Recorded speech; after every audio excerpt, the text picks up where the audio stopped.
Welcome back to Junior College Cover 3. We navigated winter sports previews last week, so we are back in studio for episode 8 of the season, and we have a big one on tap for you today. I'm Zach McKinstry, that's Alin Edward, and Alin, the playoff picture looks a lot different after a bunch of ranked losses last week. Yeah, for sure. And as the season is getting closer to the end, man, this is where all the crazy things start happening. It always seems like the chaos hits right about now. So let's kick off last Thursday in Mississippi on the final day of the regular season for the MACCC. East Miss defeated Holmes 50-39, and this was maybe the most electric quarterback battle we've seen in junior college all year long. Chase Richardson finished with 534 total yards, 3 touchdowns, and then Trey Irving III took home MACCC Player of the Week with 202 passing yards and 189 rushing yards. So you know as well as anybody, there are few things more fun to watch than a junior college football shootout, especially in Mississippi. And on top of that, it cemented the MACCC playoffs as EMCC came out of nowhere to claim that North Division title with 5 straight wins. Alin, that kind of feels like a yearly occurrence where East Miss gets better as the season goes on, gets hot at the right time for the playoffs. So what were your thoughts on this slugfest? Man, on this game, those Thursday night games always, like you said, is always a shootout. And I'm always eager to watch those games on Thursdays. But for both teams, man, I think once you have a trigger man, a quarterback that can lead the team, just like those 2 quarterbacks did on that Thursday night, regardless of the win or loss, but you know where both teams stand when it's time to play. I mean, yes, Holmes lost, but they actually put up a game, you know what I'm saying? And maybe the score doesn't show that, but for sure, watching that game on that Thursday night, it for sure showed out what both teams could do. And shout out to East Mississippi. Yeah, and we see quarterbacks go from Mississippi all the time to the 4-year level, and those are 2 guys that I would expect to see at the 4-year level soon. We already talked about Chase Richardson this year, and then for EMCC to have Trey Irving III do what he did, both in the air and on the ground, really impressive, and we'll see how it plays out in the semifinals next weekend. We'll have more on that in a little bit. But later in the weekend, we got to a top 10 showdown in Kansas. Number 1 Hutch visited number 9 Butler and took down the Grizzlies 27-12. Special teams helped keep Butler out of the game. 2 more blocked kicks for the Blue Dragons. That pushes their total to 9 blocks this season, which is a program record. And then on top of that, they got to bring in freshman running back and Hutchinson native Cade Smith. It was his first game of the year, and he had over 100 total yards and a touchdown. And then defensively, MJ Graham had a couple of picks on defense. So it seems like they can just pluck playmakers from all over the roster in all 3 phases. What stood out to you for this game? Oh, man, obviously, man, for Hutch, that's a powerhouse team. I feel like even their thirds will come in and do great, you know what I'm saying? Because that team is just so loaded. And, they're probably the best team right now in JUCO right now. Out of them and Iowa Western. For those both teams. And I believe for Hutch, man, they're gonna keep pushing, and we'll for sure see them again at the end of the year for sure. No doubt about that. Yep, it's all shaping up for that 1 and 2 to be Hutch and Iowa Western again, unless some chaos happens late, which we can't count out. Let's switch and go to Texas. I don't know what kind of voodoo magic Tyler has going on, but they win every single close game this year. They needed another 4th quarter comeback to beat Navarro, and then the game came down to a goal line stand. So, Alin, Tyler wins another close one. They stay undefeated. They navigate their gauntlet. That is the Southwest Junior College Football Conference. Are they a legit contender to dethrone those 2 teams we talked about in Hutch and Iowa Western? Oh, yeah, for sure. That's a team, like you said, man, I've been playing lights out, but always coming down to the wire. And again, with them, like I've been saying all season, yeah, they'll come out slow, but somehow they just know how to finish their games. And shout out to the defense. And, the defense has been playing well all year. At the end of the day, I believe they should finish the game like they've been doing. Yeah, I mean, Navarro had the ball inside the 5-yard line in 4 tries, essentially, to win the game. Tyler stopped him on all 4, another thriller for the Apaches. So congratulations as they stay undefeated. Speaking of the top dogs, Iowa Western won their 6th straight on Saturday, beating Garden City 35-21. This game was tied at 21 late in the third quarter before the Reavers stepped on the gas. A Daniel Swinney touchdown took the lead. And then a player we talked about last episode, Asa Locks, iced it with a pick six. So 3 games remain for both of these teams, but with 3 losses, the Broncbusters are pretty much eliminated from that 4-team playoff talk. So, Alin, if you're Garden City, how do you motivate your guys for this home stretch for those final 3 games? I mean, for those final 3 games, again, you may never know what can happen. You know what I'm saying? I'll just say win out, and knowing that even if you win out, it's a possibility where you can sneak into the playoffs, but something crazy may have to happen. But yeah, as Garden State, let's just finish strong. Let's get some film to get those guys out. But at the end of the day, let's finish out and, finish the season. Because unfortunately, last year, what happened to them where they had to forfeit their games. And then this year, this is basically the same thing what they're going through right now. But let's just finish out, and you may never know what goes on for Garden City if they went out. There's plenty of talent on that Garden City roster as well. Plenty of kids that will go up to the 4-year level, and they still have Hutch on the roster to close out the season, on the schedule rather. So can't overlook that game either. Lastly, we have to talk about this game. I'm sure you saw it. It blew up social media for a bit over the weekend, rightfully so. The Badgers defeated Community Christian College, California, 101-6. So whenever anybody gets to triple digits at any level of football, it gets talked about.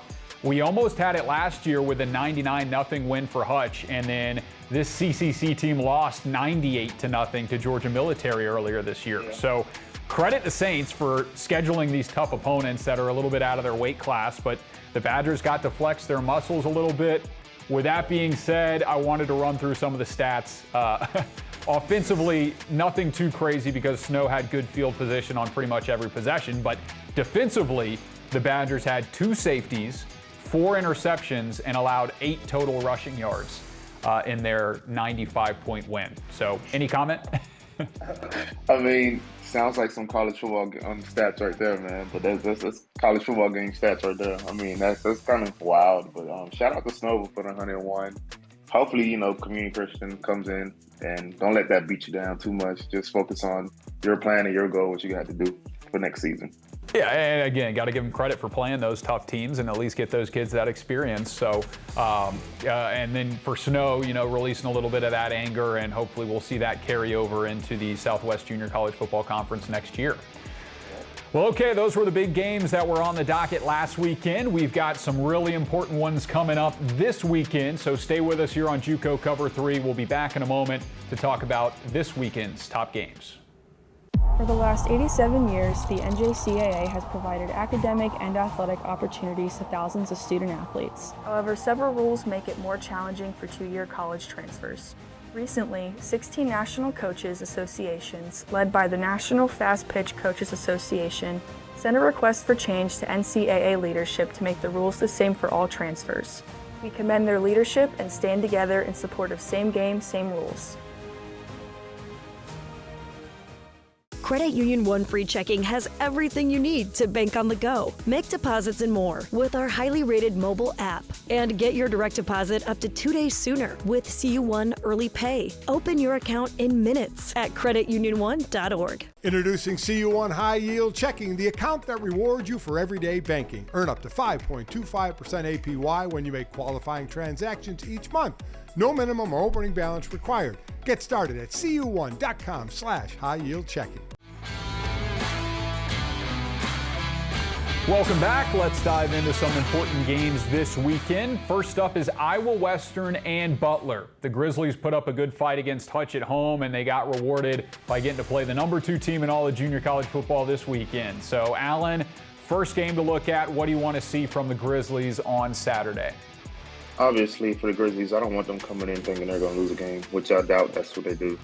But I'll say this. If Butler have any tricks in their bag, I think this is the time to use it, just to try to knock this team out, you know what I'm saying? And just go out there and play hard. But if you have any tricks in those bags when it comes to, play calling, I think it's time to just leave it all out and just let it all out to beat this team. Yeah, well, that chaos that we talked about in the first segment, Butler win here would be a really big step in shaking up that 4-team field. So Iowa Western's got to stay on their toes because the Grizzlies are going to give them a fight at home. That game Saturday night on BC TV. So next up, let's look at our MACCC semifinal round. Two unbelievable matchups. We get East Mississippi, who gets a chance at redemption against Mississippi Gulf Coast. They lost to them in the season opener. And then Copiah Lincoln will host Northwest Mississippi in the other game. So you gotta imagine that the winner of this conference will get that number 4 spot in the playoff, again, barring some of that craziness. So who do you see as the biggest threat of those 4 teams out of Mississippi? The biggest threat for sure out of Mississippi, I'll have to go Mississippi Gulf Coast. I feel like they have, the strongest teams on both ends, and I believe they can do that job and finish the work. But again, they got to go one game at a time, and their first game, again, is to get through East Mississippi.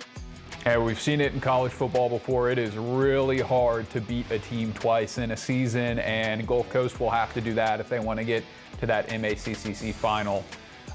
Lastly, we have one more ESPN Plus game of the week. New Mexico Military is all of a sudden back in the Southwest Junior College Football Conference playoff race. With the news about Navarro earlier this week, due to a compliance issue, they had to forfeit some games. So in the final game of the regular season, this means a lot for the underdog.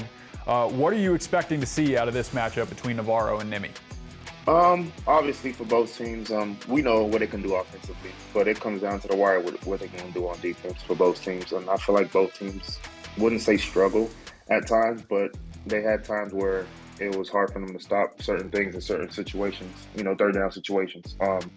But for this game, I only see Navarro go out, and don't let this news affect what they got going on for the rest of the season. You know what I'm saying? Let's just try to finish through, and regardless of what happened to them this season, I think they should just go out and finish strong and end with a W. Yeah, they've had some really good quarterback play as well this year. We've talked about a couple of times. Oh, yeah, so. For sure. That one at 1 p.m. Central on ESPN Plus, our final ESPN Plus game of the week, and we're hoping for some fireworks. So be sure to watch those games this weekend. We've got one more segment on the way as we look at some players to watch as we close out this regular season. So a lot of NJCAA football still coming down the stretch. Keep an eye on these names when we come back. What makes a life a good one? Is it our adventures? Or the friends we find along the way? Is it the challenges we conquer together? Maybe it's the people's lives we touch every single day. So, what makes a life a good one? You'll have to figure that one out for yourself. Good morning. Why so serious? Great shot. Car was 250. You got it. Greenside bunker, land short. Trust your line. There's plenty of green. Brakes towards the water. Lots of coaching today, huh?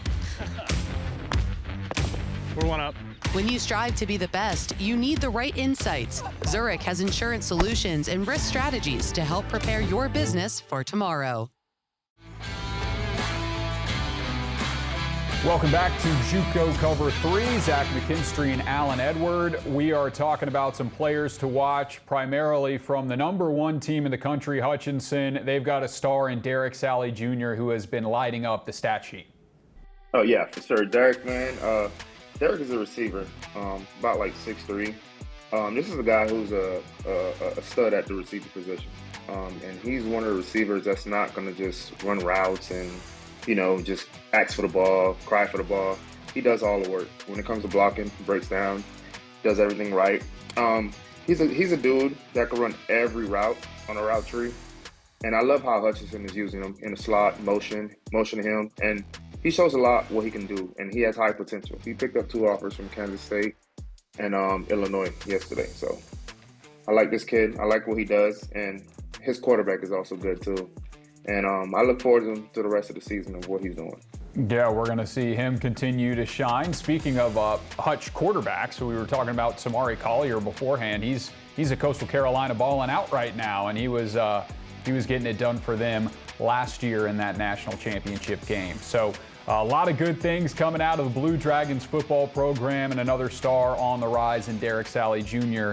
as we wrap up today's JUCO Cover 3. So reminder to watch those games this weekend. There are some big ones that impact the playoffs. So stay tuned. ESPN Plus Game of the Week between Navarro and Nimi. That one at 1 p.m. Central. Be sure to log into ESPN to watch that one, and that's all we got for you. Thanks, everybody. We'll catch you next week.